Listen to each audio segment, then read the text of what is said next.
Hi friends, welcome to Arpita Shivu Kannada blogs. So ಕಂಡ ತಕ್ಷಣ ಇವತ್ತು ವ್ಲಾಗನ್ನು ಮಾಡ್ತಾ ಇದ್ದೀನಿ. ಏನಕ್ಕೆ ಕಿತಾಪತಿ ಮಾಡಿದ್ರು ಶಿವು?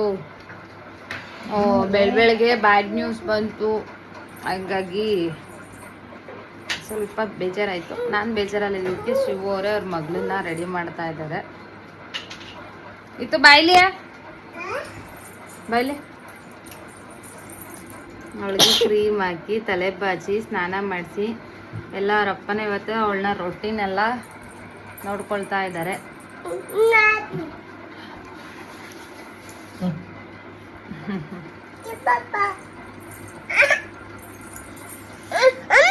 ಗೈಸ್ ಏನ್ ಗೊತ್ತಾ, ಒಂದು ಕ್ರೀಮ್ ಹಾಕಿಸ್ಕೊಳ್ಳಲ್ಲ, ತಲೆ ಬಚ್ಚಿಸ್ಕೊಳ್ಳಲ್ಲ.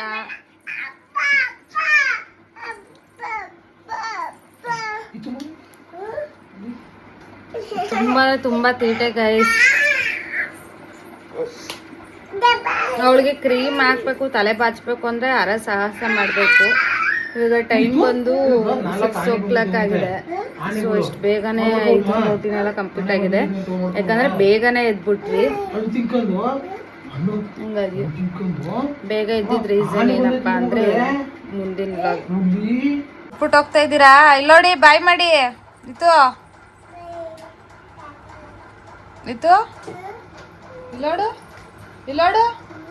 ಇಲ್ಲೋಡೆ ಬೆಳಗ್ಗೆ ಅಂಗಡಿಗೆ ಹೋಯ್ತವಳೆ.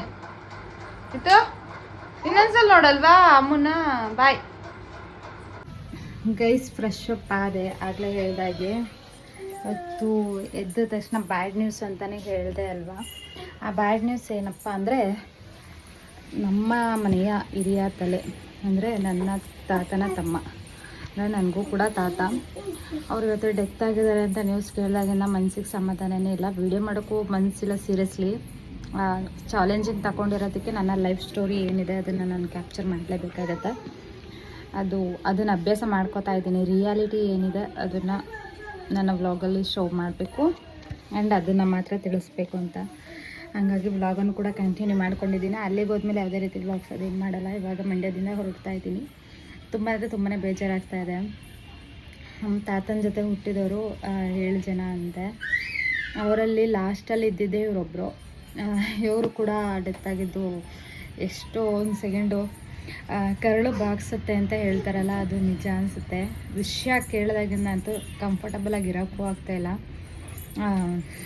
ಅಂದೇನೋ ಅಂತಾರಲ್ಲ, ಅಳು ಹೆಂಗೆ ಬರುತ್ತೆ ಅಂತಂದರೆ ಅದನ್ನು ಕಂಟ್ರೋಲ್ ಕೂಡ ಮಾಡೋಕ್ಕಾಗಲ್ಲ.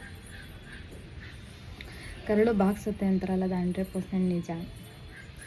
ಕರಳು ಬಾಗಿಸುತ್ತೆ. ವಿಡಿಯೋನ ನಾನು ಮಾಮೂಲಿ ಏನಿದೆ ಅದನ್ನೆಲ್ಲ ಮುಗಿಸಿ ಅದಾದಮೇಲೆ ಸಂಜೆ ಕಂಟಿನ್ಯೂ ಮಾಡ್ಕೋತೀನಿ. ತುಂಬಾ ಬೇಜಾರಾಗ್ತಾಯಿದೆ ಸೀರಿಯಸ್ಲಿ. ಅವ್ರ ಆತ್ಮಕ್ಕೆ ಶಾಂತಿ ಸಿಗಲಿ ಅಂತ ಕೇಳ್ಕೊತೀನಿ. ಆ್ಯಕ್ಚುಲಿ ನಮಗೆ ತುಂಬಾ ಒಬ್ಬರು ತಾತ ಇದ್ದಾರೇನೋ ಒಂದು ಖುಷಿ ಇತ್ತು ನೋಡಿದಾಗೆಲ್ಲ. ತಾತ, ನಮ್ಮ ಸ್ವಂತ ತಾತ ಡೆತ್ತಾಗಿ ಒಂದು 5-6 years ಮೇಲಾಗ್ತದೆ. ಒಂದು 7 years ಹತ್ರನೇ ಆಗ್ತಾಯಿದೆ. ಇವಾಗ ಅವರ ಸ್ವಂತ ತಮ್ಮ.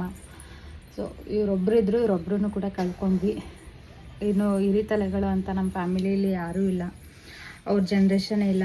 ನೆಕ್ಸ್ಟ್ ಜನ್ರೇಷನ್ ಅಂದರೆ ನಮ್ಮ ಅಪ್ಪನ ಜನ್ರೇಷನ್ ಅಷ್ಟೇ ಇರೋದು. ನಮ್ಮಪ್ಪ ಅಷ್ಟೇ. ಎಲ್ಲ ನೋಡ್ತಾ ಇದ್ರೆ ಬೇಜಾರಾಗುತ್ತೆ. ಅಂದ್ಕೊಂಡೇ ಇರಲಿಲ್ಲ ಇಷ್ಟು ಬೇಗ ನಮ್ಮನ್ನೆಲ್ಲ ಬಿಟ್ಟೋಗ್ತಾರೆ ಅಂತ. ಬಟ್ ಏನು ಮಾಡೋಕ್ಕಾಗತ್ತೆ, ಟೈಮ್ ಅನ್ನೋದು ಯಾವಾಗ ಹೆಂಗೆ ಅಂತ ಹೇಳೋಕ್ಕಾಗಲ್ಲ. ಇವಾಗ ಒಂದು 15 days ಬ್ಯಾಕು ಕೂಡ ಫಂಕ್ಷನ್ಗೆಲ್ಲ ಹೋಗಿದ್ವಿ. ಅಷ್ಟು ಅಂದರೆ ಫಂಕ್ಷನಲ್ಲಿ ಸೀಮಂತ ಫಂಕ್ಷನ್ ಇತ್ತು ಸೊಸೆದು, ಅಲ್ಲೆಲ್ಲ ಹೋಗಿದ್ವಿ. ಎಕ್ಸ್ಪೆಕ್ಟೇ ಮಾಡಿರಲಿಲ್ಲ ಇಷ್ಟು ಬೇಗ ಅವ್ರನ್ನ ಕಳ್ಕೊತೀವಿ. ಈ ಥರ ನಮ್ಮ ಫ್ಯಾಮಿಲಿಲಿ ಈ ಥರದೊಂದು ಬ್ಯಾಡ್ ನ್ಯೂಸ್ ಬರುತ್ತೆ ಸೀರಿಯಸ್ಲಿ ಅಂದ್ಕೊಂಡಿರಲಿಲ್ಲ. ಆಗೋಗಿದೆ. ಬನ್ನಿ ಹೋಗೋಣ. ಹೋಗಿದ್ದು ಬಂದಮೇಲೆ ವಿಡಿಯೋ ಕಂಟಿನ್ಯೂ ಮಾಡೋಣ. ಒಂದು ಐ ಮಾಡಿಬಿಡವಾ. ಲಾಸ್ಟ್ ವ್ಲಾಗಲ್ಲಿ ನಿಂದೆ ಜಾಸ್ತಿ ಮಿಂಚಿಂಗು. ಚಂದನು ಕೂಡ ಕ್ಲಾಸ್ಗೆ ಹೋಗಿದ್ದು ಬಂದಿದ್ದಾಳೆ. ನನ್ನ ಮಗಳು ಫುಲ್ಲು ಕೇರಿಂಗ್ ರೂಟೀನೆಲ್ಲ ಇವತ್ತು ಚಂದನಂದೆ. ಅವಳನ್ನೇನು ಕರ್ಕೊಂಡು ಹೋಗ್ತಾ ಇಲ್ಲ. ಸೊ ಕಂಟಿನ್ಯೂ ಮಾಡುವ. ಗೈಸ್, ಹೇಳಬೇಕು ಅಂತಂದರೆ ಸಾವಿಂದ ಬಂದಮೇಲೆ ಊಟ ಮಾಡಿಬಿಟ್ಟು ಮಲಗಿಬಿಟ್ಟು ಇವಾಗ ಎದ್ದಿದ್ದೀನಿ ಅಂತಲೇ ಹೇಳ್ಬೋದು. ತುಂಬ ಅಂದರೆ ತುಂಬ ತಲೆ ನೋವ್ತಾ ಇದೆ. ಎಷ್ಟು ಅಂದರೆ ಹೇಳೋಕ್ಕೆ ಆಗ್ತಿಲ್ಲ, ಕಣ್ಣು ಬಿಡೋಕ್ಕೂ ಆಗ್ತಿಲ್ಲ. ಆ್ಯಕ್ಚುಲಿ ಮಲ್ಗೋಕ್ಕೂ ಮೊದಲೇ ಸ್ವಲ್ಪ ಆ್ಯಕ್ಟಿವ್ ಇದ್ದೆ, ಏನೂ ಅನ್ನಿಸ್ತಾ ಇರಲಿಲ್ಲ. ಮಲಗಿದ ಎದ್ಮೇಲೆ ಏನೋ ಒಂಥರ ಹುಷಾರು ತಪ್ಪದಂಗೆ ಆಗ್ತಾಯಿದೆ. ಅಂದರೆ ತಲೆ ಅಷ್ಟು ನೋವ್ತಾ ಇದೆ, ಕಣ್ಣೆಲ್ಲ ತುಂಬ ಹುರಿತಾ ಇದೆ. ಆ್ಯಂಡ್ ಹೆಂಗೊಂಥರ ಫೀಲ್ ಬ್ಯಾಡ್ ಥರ ಇದೆ. ಆಗಲೇ ಹೇಳಿದಾಗೆ ಮಾರ್ನಿಂಗೇ ಹೇಳಿದ್ದೆ ನಾನು, ಅಂದರೆ ನಮ್ಮ ತಾತ ಡೆತ್ ಆಗಿದ್ರು ಅಂತ. ಹೌದು, ತುಂಬ ಅಂದರೆ ತುಂಬಾ ಬೇಜಾರೇ ಆಗೋಯ್ತು. ಯಾಕಂದರೆ ನಮ್ಮ ಮುತ್ತಾತನ ಮೈಸೂರು ಸಿದ್ದಯ್ಯ ಮಶ್ನಕಮ್ಮನ ಗುಡ್ಡಪ್ಪ ಅಂತ ಕರೀತಾಯಿದ್ರು. ಊರ ಕಡೆ ಆಗಿರ್ಬೋದು ಆ್ಯಂಡ್ ಬೇರೆ ಎಲ್ಲ ಕಡೆನೂ. ನಾವೆಲ್ಲರೂ ಹೋಯ್ತು ಅಂತಂದರೆ ಮೈಸೂರು ಸಿದ್ದಯ್ಯನ ಮೊಮ್ಮಕ್ಕಳು ಅಂತ ಹೇಳೋರು. ಅಂದರೆ ಎಲ್ಲರೂ ಹೊರಗಡೆ ಹೋಯ್ತು ಅಂತಂದರೆ ನಮ್ಮ ಅಪ್ಪನೇ ಅವ್ರಿಗೆ ಮೊಮ್ಮಕ್ಕಳು. ಆ್ಯಂಡ್ ನಮ್ಮನ್ನು ಅದೇ ಪರ್ಟಿಕ್ಯುಲರಾಗಿ ಏನಾರು ಹೇಳಬೇಕಂದ್ರೆ ಆ ಥರ ಹೇಳ್ತಾಯಿದ್ರು. ನಾವೇನಾದರೂ ಊರಿಗೆ ಹೋಗ್ತು ಅಂದಾಗ ಹಿಂಗೆ ಅಂತ ಹೇಳೋರು. ಬಟ್ ಇವಾಗ ಮೈಸೂರು ಸಿದ್ದಯ್ಯ ಅಂದರೆ ನನ್ನ ಮುತ್ತಾತ ಏನಿದ್ದಾರೆ, ಇವಾಗ ಅವ್ರ ಮಕ್ಕಳು 11 ಜನ ಅಂತೆ. 8 ಜನದ್ರಲ್ಲಿ ನನ್ನ ತಾತ, ಸ್ವಂತ ತಾತ ಒಬ್ಬರು, ಆಮೇಲೆ ಅವ್ರಿಗೆ 7 ಜನ ತಮ್ಮಂದಿರು, ಆಮೇಲೆ 3 ಜನ ಹೆಣ್ಮಕ್ಳು.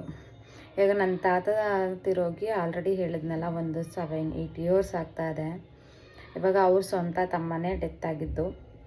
ಹೇಳ್ಕೋಬೇಕು ಅಂದರೆ ಇವಾಗ 11 ಜನನೂ ಕೂಡ ಒಬ್ಬರೂ ಇಲ್ಲ. ತುಂಬ ಅಂದರೆ ತುಂಬ ಬೇಜಾರಾಗುತ್ತೆ ಇದನ್ನೆಲ್ಲ ನೋಡಿದಾಗ. ಎಷ್ಟು ಅಂತಂದರೆ ಅಷ್ಟಿಷ್ಟಲ್ಲ. ಇವಾಗ ಏನಿದ್ರೂ ಮೈಸೂರು ಸಿದ್ದಯ್ಯನ ಮೊಮ್ಮಕ್ಕಳು ಆ್ಯಂಡ್ ಮೊಮ್ಮಕ್ಕಳು ಅಷ್ಟೇ ಇರೋದು. ಮೈಸೂರು ಸಿದ್ದಯ್ಯನ ಹೆಸರಿಗೆ ಮಕ್ಕಳುಗಳೇ ಯಾರೂ ಇಲ್ಲದೆ ಇರೋ ಥರ ಆಯಿತು. ಏನೋ ಒಂಥರ ಇವಾಗ ಇಷ್ಟು ಜನರಲ್ಲಿ 7-8 ಜನ ತಾತಂದಿರು, ಅಂದರೆ ಚಿಕ್ಕ ತಾತ ದೊಡ್ಡ ತಾತ ಎಲ್ಲ ಸೇರಿ, ನಮ್ಮ ತಾತನೇ ದೊಡ್ಡವರು, ಇನ್ನೆಲ್ಲ ಚಿಕ್ಕವರಂತೆ. ಅವ್ರನ್ನೆಲ್ಲ ಸ್ವಲ್ಪ ನೋಡಿದ ನೆನಪು. ಆಮೇಲೆ ನಮ್ಮ ತಾತ ಡೆತ್ ಆದಮೇಲೆ ಇವ್ರು ನೆಕ್ಸ್ಟ್ ಇವ್ರು ಡೆತ್ ಆಗಿದ್ದು. ಎಲ್ಲರೂ ಡೆತ್ ಆದಮೇಲೆ ಏನು ಅನಿಸ್ತೈತೆ ಅಂದರೆ ಕೊನೆ ತಾತ ಒಬ್ಬರು ತಾತನಾರು ಇದ್ದಾರೆ ಅಂತ ಖುಷಿ ಆಗ್ತಾಯಿತ್ತು. ಇವಾಗ ಆ ತಾತನೂ ಇಲ್ಲ. ಅಮ್ಮನ ಮನೆ ಕಡೆನೂ ಕೂಡ ನನಗೆ ತಾತ ಇಲ್ಲ, ಅಪ್ಪನ ಮನೆ ಕಡೆಯಿಂದನೂ ಕೂಡ ನನಗೆ ತಾತ ಇಲ್ಲ. ಟೋಟಲ್ ಹೇಳ್ಕೋಬೇಕು ಅಂತಂದರೆ ತಾತನ ಪ್ರೀತಿನೇ ನಮ್ಗೆ ಸಿಕ್ಕಿಲ್ಲ ಅಂತಲೇ ಹೇಳ್ಬೋದು. ಅಷ್ಟು ಬಾಂಡಿಂಗ್ ಯಾರ ಹತ್ರನೂ ನಮ್ಗೆ ಬರಲಿಲ್ಲ. ಯಾಕಂದರೆ ನಾವೆಲ್ಲ ಅವರೆಲ್ಲ ಅನ್ನೋ ಥರ ಇದ್ವಿ. ಇವಾಗ ಎಲ್ಲರೂ ಬಂದಾಗ ಹೋದಾಗ ನಮ್ಮ ತಾತ ಹೋಗ್ತಿದ್ದಾರೆ, ನಮ್ಮ ತಾತ ಬಂದಿದ್ದಾರೆ ಅನ್ನೋ ಫೀಲ್ ಇರ್ತಿತ್ತು. ಇವತ್ತಿಗೆ ಅದು ಕೂಡ ಹೆಂಡಾಯಿತು. ಒಂಥರ ಇವೆಲ್ಲ ನೋಡಿದಾಗ ಬೇಜಾರಾಗುತ್ತೆ. ಈ ರೀತಿ ಯಾರಾದರೂ ಮನೇಲಿ ಇರಬೇಕು ಅಂತ ಫೀಲ್ ಕೊಡುತ್ತೆ ಯಾರನ್ನಾರು ನೋಡಿದಾಗ. ಬೇರೆ ತಾತಂದಿರನ್ನ ನಾವೇ ದುರಾದೃಷ್ಟ ಬಂತು ಅಂತ ಅನಿಸುತ್ತೆ. ಎಲ್ಲರನ್ನೂ ಕೂಡ ಕಳ್ಕೊಂಡ್ಬಿಟ್ವಿ. ಇನ್ನು ನಮ್ಮ ಸ್ವಂತ ಅಮ್ಮನ ಕಡೆಯಿಂದ ಬಂತು ಅಂತಂದರೆ ನಂಗೆ ಸ್ವಲ್ಪ ನೆನಪಷ್ಟೇ. ನಾನಿನ್ನೂ ಚಿಕ್ಕವಳು, ಒಂದು 2nd ಸ್ಟ್ಯಾಂಡರ್ಡ್ ಅನಿಸುತ್ತೆ. ಆವಾಗಲೇ ನಮ್ಮ ಅಮ್ಮನಪ್ಪ ತಿರೋದ್ರು. ನಮ್ಮ ಅಪ್ಪನಪ್ಪ ನಾನು ಹೈಸ್ಕೂಲ್ ಓದೋ ಟೈಮಲ್ಲಿ ತಿರೋದ್ರು. ಇದು ನಿಜಲೇ ಹೇಳಬೇಕು ಅಂತಂದರೆ ಕೆಲವರು ಅಜ್ಜಿ ತಾತನ ಜೊತೆ ಇರ್ತಾರಲ್ಲ, ಅವ್ರನ್ನೆಲ್ಲ ನೋಡಬೇಕಾದ್ರೆ ನನಗೆ ಎಷ್ಟು ಖುಷಿ ಆಗುತ್ತೆ ಗೊತ್ತಾ. ಅಜ್ಜಿ ತಾತ ನಮಗೂ ಇರಬೇಕಿತ್ತು ಅಂತ. ಒಂದೇನು ಮಾಡೋದಕ್ಕಾಗಲ್ಲ. ಏನೇನು ಬರುತ್ತೆ ಅದನ್ನೆಲ್ಲ ಅಕ್ಸೆಪ್ಟ್ ಮಾಡ್ಕೊಂಡು ಹೋಗಬೇಕು. ಇವಾಗ ನಮ್ಮಮ್ಮ ಹಾಲು ತರಕ್ಕೆ ಹೋಗಿದ್ದಾರೆ. ಕಾಫಿ ಟೀ ಮಾಡಿಕೊಡ್ತೀನಿ ಅಂತ. ನನಗೆ ಹೆವಿ ತಲೆನೋವ್ತಾ ಇದೆ. ಕಾಫಿ ಟೀ ಕುಡಿಬೇಡಿ, ಅವಾಯ್ಡ್ ಮಾಡಿ, ಜಂಕ್ ಫ್ರೂಟ್ ಏನು ತಿನ್ನಬೇಡಿ ಅಂತ ಹೇಳಿದ್ದಾರೆ. ನಾನು ಎಷ್ಟೇ ಅವಾಯ್ಡ್ ಮಾಡಬೇಕು ಅಂತ ಅಂದ್ಕೊಂಡ್ರು ಟೀ ಕಾಫಿ ಅವಾಯ್ಡ್ ಮಾಡೋಕ್ಕಾಗ್ತಾಯಿಲ್ಲ. ನೋಡೋಣ ಗೈಸ್. ನಾನು ಅಕ್ಕನ ಮನೆ ಒಳಗಡೆ ಹೋಗ್ತಾಯಿಲ್ಲ, ಯಾಕಂದರೆ ನಾನು ಇವಾಗ ಅಮ್ಮನ ಮನೇಲಿ ಇದ್ದೀನಿ ಅಲ್ವಾ. ನಮ್ಮ ಅಮ್ಮವ್ರಿಗೆ ಸೂತ್ಕ, ಹಾಗಾಗಿ ಅಕ್ಕನ ಮನೆ ಒಳಗಡೆಗೂ ಹೋಗ್ತಾಯಿಲ್ಲ. ನಾನೇನಾರು ನಮ್ಮ ಹಸ್ಬೆಂಡ್ ಮನೆಗೆ ಹೋಗಬೇಕು ಅಂದಾಗ ಅಲ್ಲಿಗೆ ಮತ್ತೆ ಅಪ್ ಆ್ಯಂಡ್ ಡೌನ್ ಮಾಡೋಕ್ಕಾಗಲ್ಲ. ಪ್ರೆಸೆಂಟ್ ಇಲ್ಲೇ ಇರೋದ್ರಿಂದ ಪಿಚ್ಕ ಅನ್ನೋಂಗೆ ಮಾಡಬೇಡ. ಶ್ರೀ ಅವರು ಫ್ರೂಟ್ಸನ್ನು ಹ್ಯಾಡ್ ಮಾಡಿಸ್ಕೊತಾ ಇದ್ದಾರೆ. ನಮ್ಮ ಚಂದು ಮೇಡಮ್ ಅವರು ಬೈಕೆಲ್ಲ ಮೇಲ್ಗಡೆ ತಗೊಂಡು ಹೋಗ್ಬೇಕು, ಮೇಲ್ಗಡೆ ಮನೆಗೆ. ಅದಕ್ಕೆ ಹಂಗೆ ಹಾಕ್ಬಿಟ್ಟಿದ್ದೀನಿ, ಕೈಲಿ ಹಿಡ್ಕೊಳ್ಳೋದು ಯಾರು ಅಂತ. ಚೈಲ್ಡ್ಹುಡ್ಡಲ್ಲಿ ಏನು ಮಾಡ್ತಿದ್ವಿ ಗೊತ್ತಾ ನಾವು? ಚಂದು ದಾರ ಮಾಡ್ತಿದ್ದೆ ನಾನು ದಾರ ಮಾಡ್ತಿದ್ದೆ. ಏನು ಮಾಡ್ತಿದ್ದೆ ಗೊತ್ತಾ ನಾನು ಚೈಲ್ಡ್ಹುಡ್ಡಲ್ಲಿ? ಈ ಥರ ಕಿತ್ಲೆ ಹಣ್ಣೋದು ಬರ್ತಿತ್ತಲ್ಲ, ಈ ಥರದ್ದು ರಸ ಬರ್ತಿತ್ತಲ್ಲ ಅದನ್ನ ಸ್ಕೇಲಲ್ಲಿ ದಾರ ಮಾಡ್ತೀವಿ. ಅದೆಲ್ಲ ಬ್ಯೂಟಿಫುಲ್. ಅಲ್ಲ ಹಣ್ಣು ತಿನ್ನಕ್ಕೋಸ್ಕರ ಕ್ರೇವಿಂಗ್ಸ್.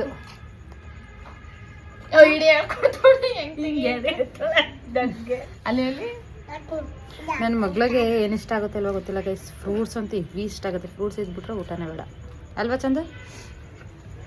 ಚಂದು ಅಂತ ಹೊಡಿತಾರೆ. ಇವಳನ್ನ ಯಾರಾದರೂ ಕಿಡ್ನಾಪ್ ಮಾಡಬೇಕು ಅಂದರೆ ಒಂದು ಚಾಕ್ಲೇಟ್ ಕೊಟ್ಬಿಟ್ಟು ಕಿಡ್ನಾಪ್ ಮಾಡ್ಬೋದು, ಇನ್ನೊಂದು ಫ್ರೂಟ್ಸ್ ಕೊಟ್ಬಿಟ್ಟು ಕಿಡ್ನಾಪ್ ಮಾಡ್ಬೋದು. ಒಂದು ಬಾಸ್ಕೆಟ್ ಫುಲ್ಲು ನೀವು ಫ್ರೂಟ್ಸ್ಗಳನ್ನ ಇಟ್ಬಿಟ್ರೆ ಆರಾಮಾಗಿ ಹೊಂಟೋಯ್ತಾಳೆ ಅಂದ್ಬಿಟ್ಟು ತಿನ್ಕೊಂಡು ಆರಾಮಾಗಿ ಹೊಂಟೋಯ್ತಾಳೆ. ಆಪಲ್ ಕೊಡಿ ಇನ್ನೊಂದು ಅಂತಾಳೆ ಅವಳು ಆ್ಯಕ್ಚುಲಿ ಆಲೆ ಆ್ಯಪಲ್ಲು ನಮ್ಮೆಲ್ಲ ಬನಾನಾ ಅಂತೆಲ್ಲ ಹೇಳ್ತಾಳೆ. ಇವಾಗ ನೀನು ಒಳಗಡೆ ಕರ್ಕೋಗೋದು ಆ್ಯಪಲ್ ಕೊಡು ಅಂತವಳೆ. ಇದೆಲ್ಲ ಕೇಳ್ಬೇಕಂತ ಕೇಳಿ ಇದು ಮಾಡ್ತಾ ಇದೀನಿ, ನೀ ಕ್ಲೀನ್ ಮಾಡ್ತಾ ಇದೀನಿ ತಿನ್ನುವೆ. ಯಪ್ಪ ಎಷ್ಟು ಬೇಗ ದೊಡ್ಡೋಳ ಬಿಟ್ಲವ ಅಂತ ಅನಿಸ್ತಾ ಇದೆ. ಮಾತಾಡೋದೆಲ್ಲ ಕಲ್ತಿದ್ದಾಳೆ ಇರು ಮಗಳು. ಇವಳು ನೋಡಿ ನಾನು ಇತ್ತನ ಥರ ಇದ್ದಾಗಿದ್ದಾನೆ ಸಾಕಿರೋದು, ಇವಾಗ ನನ್ನೇ ಮೀರಿಸ್ತಾಳೆ. ಪಿಚ್ಕ ಪಿಚ್ಕ ಅಂತಿಲ್ಲ ತಾನು. ಸೊ ನಮ್ಮ ಅಮ್ಮಂಗೆ ಮಾಡ್ತಾ ಇದ್ದೀವಿ ಗೈಸ್. ಇವಾಗ ಟೈಮ್ ಬಂದು 9:30 ಆಗಿದೆ. ನಾನು ಅಂಗಡಿ ಹತ್ರ ಬಂದೆ, ಅಂಗಡಿ ಕ್ಲೋಸ್ ಮಾಡೈತೆ ಅಂತ. ಆದರೆ ನಮ್ಮ ಶಿವ ಇನ್ನೂ ಕ್ಲೋಸೇ ಮಾಡಿಲ್ಲ. ಸಂಡೇ ಆಗಿದ್ರು ನೋಡಿ ಗೈಸ್ ಹೊಡಿತಾ ಇದ್ದೀನಿ ನೋಡಿ ಗೈಸ್. ಸೊ ಕ್ಲೋಸ್ ಮಾಡಿ ಅಂತಂದ್ರೆ ಇನ್ನೂ ಕ್ಲೋಸ್ ಮಾಡಿದ್ರೆ, ಹಂಗಾಗಿ ನಾನು ಅಂಗಡಿ ಹತ್ರ ಇದ್ದೀನಿ. ಇನ್ನೊಂದು ಹಾಫ್ ಅನ್ ಅವರ್ ಕ್ಲೋಸ್ ಮಾಡ್ಬಿಟ್ಟು ಹೋಗ್ತೀವಿ. ಇವಾಗ 9:30 ಆಗಿದೆ. ಆಲ್ಮೋಸ್ಟ್ ನಮ್ಮ ಅಂಗಡಿ 10 ಗಂಟೆವರೆಗೂ ತೆಗ್ದಿರ್ತೀವಿ. ನೋಡಿ ಗೈಸ್, ನನ್ನ ಬಟ್ಟೆ ಶಾಪಲ್ಲಿ ಇವು ಶರ್ಟ್ಗಳನ್ನೇ ಇಟ್ಕೊಬಿಟ್ಟಿದ್ದಾರೆ 4-5ನ. ಈಗ ಬಂದು ಹಿಂಗೆ ಚೇಂಜ್ ಮಾಡ್ಕೊಂಡು ಡ್ಯೂಟಿಯಿಂದ ಬರ್ತಾರೆ ಅಲ್ವಾ, ಇಲ್ಲಿ ಕಲರ್ ಡ್ರೆಸ್ನ ಇಟ್ಕೊಂಡಿದ್ದಾರೆ, ಚೇಂಜ್ ಮಾಡ್ಕೊಂಡು ಹೊರಟೋಗ್ಬಿಡ್ತಾರೆ. ಎಷ್ಟು ಹಾರ್ಡ್ ವರ್ಕ್ ಮಾಡಬೇಕು, ಅಷ್ಟು ಹಾರ್ಡ್ ವರ್ಕ್ ಮಾಡ್ತಾ ಇದ್ದೀವಿ. ಅವರು ಮಾರ್ನಿಂಗ್ ಅರ್ಲಿ ಮಾರ್ನಿಂಗೇ ಬಂದು ಓಪನ್ ಮಾಡಿರ್ತಾರೆ. ಆಮೇಲೆ ನಾನು ಮೇಂಟೆನೆನ್ಸ್ ಮಾಡ್ಕೊತೀನಿ. ಆಮೇಲೆ ನಾನು ಮನೆಗೆ ಹೋದ್ಮೇಲೆ ಇವ್ರ ಮೇಂಟೆನೆನ್ಸ್, ಈ ಥರ ಎಲ್ಲ ಆಗ್ತಾ ಇದೆ. ಸೊ ಯಾರು ಆಮೇಲೆ ಇನ್ನೊಂದು ಎಷ್ಟು ನಾನು ಇವಾಗ ಸೋಷಿಯಲ್ ಮೀಡಿಯಾ ಬಿಲ್ಡ್ ಮಾಡ್ಕೊಂಡಾಗಿರ್ಬೋದು, ಆಮೇಲೆ ನನ್ನದೇ ಆದ ವರ್ಕ್ಗಳು, ಸ್ಯಾರಿ ಡ್ರಾಪಿಂಗು ಆ್ಯಂಡ್ ಸಮಥಿಂಗ್ ಎಲ್ಲ ಕೆಲಸನೂ ಮಾಡ್ತೀನಲ್ವಾ. ಶಿವು ಒಂದು ನಿಮಿಷ ಆಫ್ ಮಾಡಿ, ಇಲ್ಲ ಸಾಂಗ್ ಕಮ್ಮಿ ಕೊಡಿ. ಶಿವು ಒಂದು ನಿಮಿಷ. ನಮ್ಮ ಸ್ವಿಗ್ಗಿ ಬ್ಯಾಗು ಇಲ್ಲೇ ಇದೆ. ಸೊ ಶಿವು ಅವರು ಇವಾಗ ಡ್ಯೂಟಿ ಮುಗಿಸ್ಕೊಂಡು, ಅಂದರೆ 9 ಗಂಟೆ ಮೇಲೆ ಅಂಗಡಿ ಕ್ಲೋಸ್ ಮಾಡೋದು. ನಾನು ಅಂದರೆ ಅಂಗಡಿ ನಾನು ಕೂತ್ಕೊತಿದ್ದಾಗ ಬಂದು ಕ್ಲೋಸಿಂಗ್ ಟೈಮಲ್ಲಿ ಬಂದು ಒಂದು 5 ನಿಮಿಷ ಕ್ಲೋಸ್ ಮಾಡಿಬಿಡೋರು. ರಾತ್ರಿ ಒಂದು 8:30 ಹಿಡಿದು ರಾತ್ರಿ 12 ಗಂಟೆವರೆಗೂ ಸ್ವಿಗ್ಗಿ ಮಾಡ್ತಾರೆ ಒಂದೊಂದು ಟೈಮು. ಸೊ ಅಷ್ಟು ಹಾರ್ಡ್ ವರ್ಕ್ ಮಾಡ್ತಾಯಿದ್ದೀವಿ, ಎಷ್ಟು ಸಾಧ್ಯ ಆಗುತ್ತೋ ಅಷ್ಟು. ಇವ್ರು ನಮ್ಮ ಅಂಗಡಿಲಂತೂ ಚಾಕ್ಲೇಟ್ ಕಳ್ಳಿ. ಯಾರು ಅಪ್ಪ ಮಗಳಿಗೆಲ್ಲ ಸಿ ಹುಚ್ಚರು ಇವರು ಗೈಸ್. ಶಿವು ಸಿ ಇಷ್ಟನೇ ಆಗಲ್ವಂತೆ ನಿನಗೆ? ಏನೋ ಕೇಳ್ಪಟ್ಟೆ. ಸಿ ಅಂದರೆ ಅಂತ ಅಂತೀಯಂತೆ. ಸೊ ಅಷ್ಟು ಕಷ್ಟಪಡ್ತಾ ಇದ್ದೀವಿ ಗೈಸ್. ಎಲ್ಲ ಒಳ್ಳೇದಾಗ್ಬಿಟ್ರೆ ಸಾಕು. ಆಡ್ಕೊಳ್ಳೋರ ಮಧ್ಯ ಏನೋ ಒಂದು ಮಾಡಬೇಕು ಅಂತ ಹೆಜ್ಜೆ ಇಟ್ಟಿದ್ದೀವಿ. ಅದರಲ್ಲಿ ಸಕ್ಸಸ್ ಆದರೆ ಸಾಕು, ಇನ್ನೇನು ಬೇಡ ಅನಿಸ್ಬಿಟ್ಟಿದೆ. ಲೈಫ್ ಅಂದರೆ ಇವಾಗ ಏನು ಅನಿಸ್ಬಿಟ್ಟಿದೆ ಅಂತಂದರೆ, ನನಗಂತೂ ಯಾರ ಸವಸನೂ ಬೇಡ. ಒಳ್ಳೆ ರೀತಿಯಿಂದ ನಾವು ಕಷ್ಟ ಎಷ್ಟು ಸಾಧ್ಯ ಆಗುತ್ತೋ ಅಷ್ಟು ಕಷ್ಟಪಡೋಣ. ಆ್ಯಂಡ್ ಇರೋ ಕಮಿಟ್ಮೆಂಟ್ ಎಲ್ಲ ತೀರಿಸ್ಕೊಳ್ಳೋಣ. ಹಿಂಗೆ ಕಿತ್ತಾಡ್ತಾರೆ. ಇರೋ ಕಮಿಟ್ಮೆಂಟ್ ಎಲ್ಲ ತೀರಿಸ್ಕೊಂಡು ನೆಮ್ಮದಿಯಾಗಿ ಇದ್ಬಿಡೋಣ, ನಾನು ನನ್ನ ಮಕ್ಕಳು ನನ್ನ ಗಂಡ ಅಂತ ಡಿಸೈಡ್ ಆಗ್ಬಿಡ್ತೀವಿ ಗೈಸ್. ಅಷ್ಟು ಬೇಜಾರು ಮಾಡೋಕ್ಬಿಟ್ಟಿದ್ದಾರೆ. ನಾನು ಈ ಥರ ಹ್ಯಾಂಡ್ಮೇಡ್ ರೋಸಸ್ಗಳನ್ನೂ ಕೂಡ ಮಾಡ್ತೀನಿ. ಏನಾಯಿತು ಅಲ್ಲಿ ನೋಡಿ ಗೈಸ್, ಏನಾರು ಚಾಕ್ಲೇಟ್ ಕೊಟ್ಟಿಲ್ಲ ಅಂದ್ರೆ ಹಂಗೆ ಬಿದ್ದು ಒದ್ದಾಡೋದು. ನಮಗಂತೂ ನಿಭಾಯಿಸೋದು ಹೆವಿ ಅಂದರೆ ಹೆವಿ ಕಷ್ಟ ಆಗ್ಬಿಟ್ಟಿದೆ. ಅವಳೇ ಸಮಾಧಾನ ಆಗ್ಬೇಕು ಇವಾಗ. ನೋಡಿ ಗೈಸ್, ಇದು ಜಸ್ಟ್ ನಾನು ಅರೌಂಡ್ 200-250ಗೆಲ್ಲ ಈ ಥರ ಗಿಫ್ಟ್ ಹ್ಯಾಂಪರ್ಸ್ನೆಲ್ಲ ಮಾಡಿಕೊಡ್ತಿದ್ದೆ. ಆರ್ಡರ್ಸು ತುಂಬ ಚೆನ್ನಾಗಿ ಗೊತ್ತಾಯಿತು. ಬೈ ಏನು